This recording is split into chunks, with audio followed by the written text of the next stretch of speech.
तिवारी हैं जो कि मेंबर ऑफ पार्लियामेंट है भारतीय जनता पार्टी के। मेरे साथ महुआ माजी हैं जो कि सांसद हैं जेएमएम की। मेरे साथ अभय दुबे हैं, कांग्रेस पार्टी के प्रवक्ता हैं। मेरे साथ इस चर्चा में अनामिका जैन जुड़ेंगी जो कि जानी मानी कवित्री हैं। मेरे साथ मौलाना साजिद रशीदी जुड़ेंगे, मुस्लिम धर्मगुरु। और मेरे साथ श्री योग भूषण जी जो कि जाने माने जैन मुनि हैं, वो भी इस चर्चा में जुड़ेंगे। आप तमाम लोगों का अभिनंदन है। लेकिन शुरुआत मैं आपसे करता हूं महुआ माजी, और सवाल आपसे मैं पूछता हूं, क्या आपको लगता है कि आप सेंटर पर और सेंटर आप पे डाल रहा है? जैन समुदाय इस देश में 24% इनकम टैक्स देता है, लेकिन वो भी अल्पसंख्यक है, लेकिन वो अल्पसंख्यकों में भी अल्पसंख्यक है, लेकिन उनकी बात कोई नहीं कर रहा। ऐसा क्यों? उन्हें कमजोर करके क्यों आंका जा रहा है? देखिए, सबसे पहली बात कि हमारे झारखंड में जैन समुदाय का बहुत सम्मान है। ये एक ऐसा राज्य है जहां देश में रहने वाले सभी जाति धर्म के लोगों का सम्मान हमारी सरकार द्वारा किया जाता है। और पारसनाथ की पहाड़ियों पर समेत शिखर जी यहाँ के सभी लोगों के लिए बहुत ही सम्माननीय है। वहाँ सब लोग जाते हैं श्रद्धा भक्ति के साथ, वो पूजनीय स्थान है।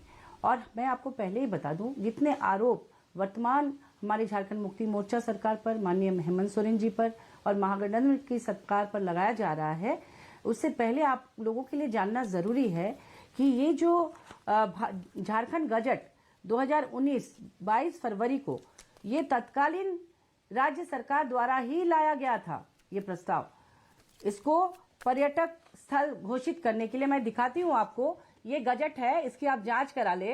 ये उस समय हमारे झारखंड में भाजपा की सरकार थी और माननीय रघुवर दास जी यहाँ के मुख्यमंत्री थे, और कला संस्कृति और पर्यटन विभाग के मंत्री जी हमारे अमर बावरी जी थे, माननीय अमर बावरी जी। उनके समय ही ये प्रस्ताव आया था। और उसे फिर आपने देखा होगा कि भारत सरकार ने ये गजट जो उसमें जो प्रस्ताव रखा था, गैजेट को मैंने पढ़ा, यहाँ पर उसके अंदर भारत सरकार के गैजेट को मैंने भली भांति पढ़ा। वो कैटेगोरिकली कहता है, central government hereby notifies an area to an extent varying from 0 kilometre to 25 kilometre madam around the boundary of Parasnath and Topchanchi wildlife sanctuaries in Giridih and Dhanbad district. यानी 25 किलोमीटर तक इको सेंसिटिव जोन बनाने की बात हुई है, उसको tourist place बनाने की बात कहीं नहीं हुई है। Point number 1। पॉइंट नंबर 2, क्योंकि आपने बात करी, मैं जी कृष्ण रेड्डी की चिट्ठी पढ़ता हूं, वो क्लियर कट लिखते हैं हेमंत सोरेन को, आपको मैं सूचित करना चाहता हूं मुख्यमंत्री जी, पर्यटन मंत्रालय द्वारा राष्ट्र के इस पवित्र तीर्थ स्थल को पर्यटन स्थल घोषित नहीं किया गया है और ना ही इस संबंध में कोई प्रस्ताव हमारे विचाराधीन है, मंत्रालय के विचाराधीन है। वो कैटेगोरिकली लिख रहे हैं। मैं वही कह रहा हूं कि ब्लेम गेम करी जा रही है। सेंटर स्टेट पे डाल रहा है और स्टेट सेंटर पे डाल रहा है। मेरा सीधा पॉइंट है, जैन समुदाय शांतिपूर्वक समुदाय है, उसकी बात क्यों नहीं सुनी जा रही? कौन कर सकता है इसे? देखिए, माननीय मुख्यमंत्री जी ने कल, मैं माननीय मुख्यमंत्री जी की बात कर रही हूँ, उन्होंने कल मीडिया के सामने ये बात कही है कि सभी की धार्मिक भावनाओं का यहाँ सम्मान होता है, सम्मान किया जाएगा। और जो भी बातें आई हैं, चाहे पिछली सरकार के द्वारा या केंद्र सरकार के द्वारा, ये राज्य सरकार उस पर विचार कर रही है। अभी अभी बात आई है, आपको एक और पत्र दिखाती हूँ, ये 21/22/2022 का है। ये सरकार के सचिव का पत्र है, जिसमें साफ यहाँ उपायुक्त को ऑर्डर दिया गया है कि पारसनाथ की पहाड़ियों के आसपास मांस मंदिरा के क्रय विक्रय और उसका उपभोग न किया जाए, उस पर कड़ी कार्रवाई की जाए, उस पर ध्यान रखा जाए, ये भी कहा गया है। और सरकार बहुत जल्द इसको लेकर जवाब लेता हूं लेगी। ये मामला आया है, महुआ माजी जी, आप मेंबर ऑफ पार्लियामेंट हैं, हमारे साथ भारतीय जनता पार्टी के भी सांसद हैं मनोज तिवारी जी, मैं उनका रुख करता हूं क्योंकि ये सेंटर और स्टेट की बात है। मनोज तिवारी, जैन समुदाय भी अल्पसंख्यक समुदाय है, वो अल्पसंख्यकों में भी अल्पसंख्यक है, लेकिन उनकी आवाज उठाने वाला कोई नहीं है। ना ओवैसी जी हैं, ना केजरीवाल जी हैं, ना सलमान खुर्शीद हैं, ना राहुल गांधी हैं, कोई उनकी आवाज उठाने वाला नहीं है। क्यों? और आपकी सरकार भी चुपचाप बैठी है।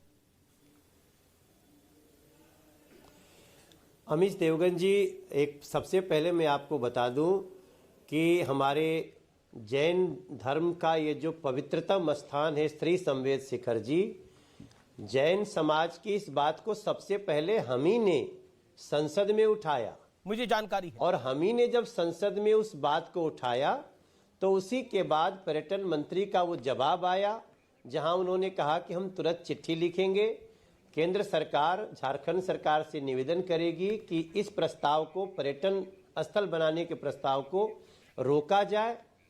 और ये बहुत रेयर होता है कि 0 आवर में उठाया गया प्रश्न का मंत्री जवाब दें। तो इसलिए जब भी आप बोलेंगे कि सवाल उठाने वाला कोई नहीं, तो हम भारतीय जनता पार्टी के सांसदों ने इसको उठाया है और हमारे अलावा भी 2 साथियों ने उठाया है। मेरे सवाल के बाद चूंकि जवाब आ गया, इसलिए वो बहुत खास है। जिस चिट्ठी आपके हाथों में है वो निश्चित बहुत महत्वपूर्ण है।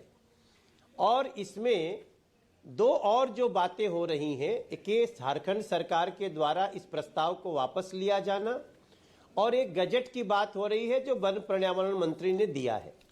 मैं इस संबंध में आपको 2 जानकारी दे दूं जी। हमारे दिल्ली में भी बहुत बड़ी संख्या में लोग बैठे हुए थे, जैन समाज के लोग, एक संजय जी, एक रुचि बहन और भी 10 लोग। हमने उनको जाकर के उनका अनशन इस बात के साथ तुड़वाया कि हमें 15 दिन का मौका दीजिए, और वो 15 दिन का मौका 16 तारीख को खत्म हो रहा है। हम जो दिल्ली केंद्र सरकार के गजट का जो पोर्शन जो इसको विवादित बनाता है, हम उसका क्लियरिफिकेशन कर देंगे, जिसके बाद समाज को पूरी तरह से संतुष्टि हो जाएगी। दूसरी बात एक और मैं कहना चाहता हूं कि अभी ये प्रस्ताव पास नहीं हुआ है, अभी ये प्रस्ताव रखा गया है, जैसा हमारी बहन ने कहा। लेकिन देखिए मेरा सवाल तो ये है कि अगर ये प्रस्ताव पास हुआ है नहीं हुआ है, वहां पर अगर मदिरापान हो रहा है, वहां पर अगर मांस की दुकानें खोली जा रही हैं, तो राज्य सरकार को तो रोकना चाहिए ना। एक मिनट यही बोलना चाहता हूं कि मैं अपनी सांसद बहन को बताना चाहता हूं कि प्रस्ताव पास नहीं हुआ है, अभी वो पर्यटन क्षेत्र घोषित नहीं हुआ है। ऐसे में वहां पे चप्पल पहन के संवेद शिखर पे जो लोग चढ़े हैं, जो लोगों ने इस झुंड बना करके वहां बहुत सारे लोगों को जूता चप्पल में भेजे हैं, वो तो लॉ एंड ऑर्डर का प्रश्न है। वो मैं हेमंत सोरेन जी को बोलता हूं, अपनी बहन सांसद जो झारखंड मुक्ति मोर्चा के, उनको बोलता हूं कि ये तो लॉ एंड ऑर्डर का विषय है, ये तो होना ही नहीं चाहिए जी। तो आज मैं आपसे पुनः कहता हूं, पुनः कहता हूं कि लॉ एंड ऑर्डर को कायम रखिए और पर्यटन का प्रस्ताव वापस लिया जाए। जी, मेरे साथ सुबुई खान भी हैं, संयोजक राष्ट्र जागरण अभियान की, उनका भी मैं रुख करूंगा। लेकिन मैं महुआ माझी